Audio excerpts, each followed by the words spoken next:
திருவண்ணாமலையில் மாவட்ட ஆட்சியர் மற்றும் வருவாய்த்துறை அதிகாரிகளிடம் காவல்துறையினர் தங்களது அதிகாரத்தை காட்டியது அதிர்ச்சியை ஏற்படுத்தியுள்ளது. திருவண்ணாமலை கார்த்திகை தீப திருவிழாவில் மாட வீதிகளுக்கான சாலைகள் போலீசாரால் அடைக்கப்பட்டதால் பொதுமக்கள் பெரும் அவதியுற்றனர். இந்நிலையில் அம்மணியம்மன் கோபுரம் வழியாக சென்ற மாவட்ட ஆட்சியர் பாஸ்கர பாண்டியன் மற்றும் வருவாய்த்துறை அதிகாரிகளை உள்ளே விடாமல் போலீசார் தடுத்துள்ளது சர்ச்சையை கிளப்பியுள்ளது. மாவட்ட ஆட்சியருக்கு இல்லாத அதிகாரத்தை காவல்துறையினருக்கு யார் கொடுத்தது என வருவாய்த்துறை அதிகாரிகள் வாக்குவாதத்தில் ஈடுபட்டனர். பின்பு மாவட்ட ஆட்சியர் போலீசாரை கடிந்து கொண்ட நிலையில் வருவாய்த்துறை அதிகாரிகள் உள்ளே அனுமதிக்கப்பட்டுள்ளனர்.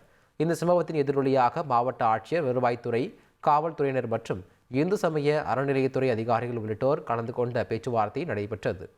இந்நிலையில் இது தொடர்பான காட்சிகள் இணையத்தில் வேகமாக பரவி வருகிறது.